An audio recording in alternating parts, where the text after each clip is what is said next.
세상에는 회사를 운영하는 사람도 있고 미래를 설계하는 사람도 있습니다. 오늘 이야기할 주인공 일론 머스크는 후자에 더 가깝습니다. 보통 한 분야에서 성공한 기업가는 그 산업 안에서 더 깊게 파고 들어가죠. 그런데 일론 머스크는 자동차를 하다가 우주로 가고, 우주를 하다가 위성을 깔고, 위성을 깔다가 AI를 하고, AI를 하다가 로봇으로 가거든요. 겉으로 보면 너무 제각각이죠. 테슬라, 스페이스X, 스타링크, xAI, 옵티머스. 처음 보면 아니 이 사람은 대체 뭘 하는 거지? 라는 말이 절로 나옵니다. 그런데 조금만 다르게 보면 이 회사들이 서로 따로 노는 사업이 아니라 하나의 큰 세계관 안에 들어있는 조각처럼 보이기 시작합니다. 그래서 오늘은 왜 시장은 테슬라와 스페이스X를 따로 보지 않고 점점 하나의 제국처럼 보기 시작하는지에 대해 알아보겠습니다. 머니스토리의 이종원입니다.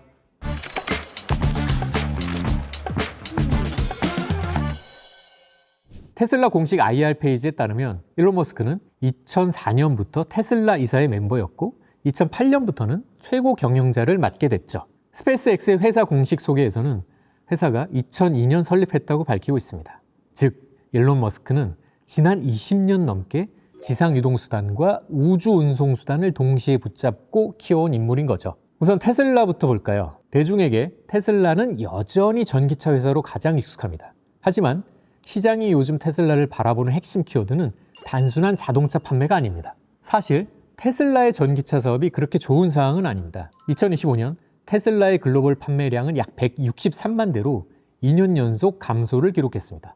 게다가 이제 전기차 1위 자리를 중국의 BYD에게 내주기까지 했습니다. 그래서 테슬라는 인간이 직접 운전하는 전기차 사업에서 로봇택시와 휴머노이드 로봇 중심의 미래로 옮겨가는 어려운 전환기에 놓여 있는 거죠.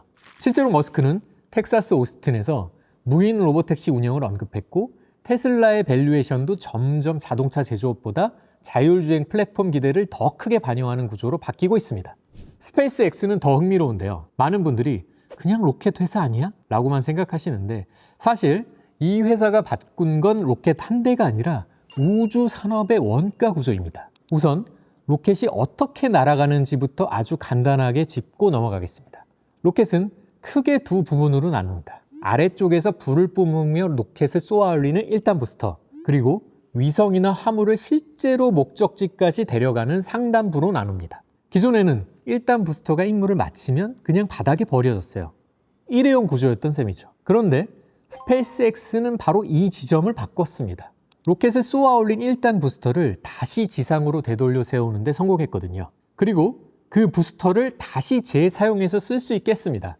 새 부스터를 한 대 만드는데 약 3천만 달러가 드는데요. 회수한 부스터를 다시 쓰는데 드는 비용은 30만 달러 이하입니다. 약 100분의 1 수준인 거죠. 그 결과 발사 비용이 킬로그램당 9,000달러에서 2,700달러로 떨어졌고 스페이스X는 전 세계 발사 시장의 60% 이상을 가져가게 되었습니다. 스페이스X의 2025년 팔콘 페이로드 유저스 가이드를 보면 2024년 말까지 팔콘 발사는 430회를 넘겼고 2025년 2월 기준 1단 부스터 재비행은 383회를 넘겼고 그 재비행의 성공률은 100%라고 적혀 있습니다. 로켓을 한 번 띄우고 버리는 산업에서 반복, 재사용 산업으로 바뀌었다는 점, 그것이 스페이스X를 무섭게 만드는 핵심입니다. 그리고 이제 스페이스X는 발사체 회사에 머무르지 않고 있습니다. 우크라이나 전쟁에서 스타링크를 이용해 드론 운영과 지휘 통신을 대신해 국가 안보에 직결된 인프라임을 증명했습니다. 하나의 위성통신망 사업으로 자리를 잡은 거죠. 최근에는 스타링크 디렉트 셀 서비스가 미국과 뉴질랜드에서 상용화되었다고 발표됐습니다. 즉, 위성이 더 이상 우주에 떠 있는 통신 장비가 아니라 지상 이동체와 직접 연결되는 인프라가 되고 있다는 뜻입니다. 이 시점부터 스페이스X는 우주회사이면서 동시에 통신회사, 데이터회사, 연결성 회사가 되는 겁니다. 이제 왜 시장이 합병설을 떠올리는지 이해가 되기 시작하실 텐데요. 자율주행을 하려면 차량만 있으면 되는 게 아니죠. AI가 필요하고 통신망이 필요하고 또 데이터 센터가 필요합니다. 여기에 칩과 전력 인프라도 필요합니다. 로봇을 제대로 굴리려고 해도 역시 AI의 연결망과 계산 자원이 필요합니다. 우주 사업도 마찬가지고요. 장기적으로는 지상에서 개발한 에너지 시스템, 자율 시스템, 이동 시스템이 모두 필요합니다. 그러니까 머스크의 사업들은 따로 보면 복잡하지만 같이 놓고 보면 하나의 산업 체계로 수렴하는 겁니다. 다만 여기서 아주 중요한 팩트 체크가 있는데요. 현재 공개된 정보 기준으로 테슬라와 스페이스X의 합병이 공식적으로 발표된 적은 없습니다. 로이터 통신은 2026년 1월 스페이스X와 xAI 결합은 상대적으로 단순할 수 있지만 상장사인 테슬라까지 묶는 문제는 주주구조와 절차상으로 단기적으로는 쉽지 않다는 시각을 전한 바 있습니다. 그렇다면 대체 왜 시장에서 계속 합병설이 나오는 걸까요? 그건 바로 일론 머스크가 실제로 사업들을 점점 더 하나의 방향으로 묶고 있기 때문입니다. 2026년 4월 인텔이 머스크의 테라팹 AI 칩 프로젝트에 합류했다는 이런 보도가 나왔는데, 이 프로젝트는 테슬라와 스페이스X의 미래 수리를 겨냥해서 로봇, 자율 시스템, AI 데이터 센터용 칩을 노리는 것으로 알려지고 있습니다.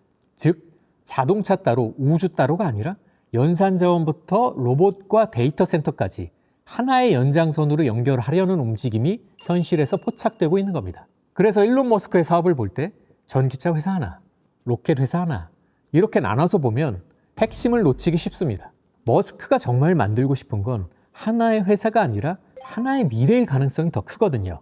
지상에서는 자율주행과 로봇이 움직이고, 하늘에서는 위성이 연결되고, 우주에서는 제사형 로켓이 사람과 물자를 옮기고, 그 중간에는 AI와 데이터 센터가 돌아가는 구조, 이걸 통째로 설계하려는 사람처럼 보인다는 거죠. 그래서 저희가 진짜 던져야 하는 질문은 테슬라와 스페이스X가 실제로 합병이 되느냐 안 되느냐, 이게 아닙니다. 더 정확한 질문은 일론 머스크는 이미 자동차 회사를 넘어 하나의 산업 제국을 설계하고 있는가인 거죠. 제 생각에 그 답은 꽤 높은 확률로 매우 그렇다에 가깝습니다. 여러분은 어떻게 생각하시나요? 머스크의 이 거대한 도박이 결실을 맺을 수 있을 거라고 보시나요? 여러분의 의견을 댓글로 남겨주세요. 감사합니다.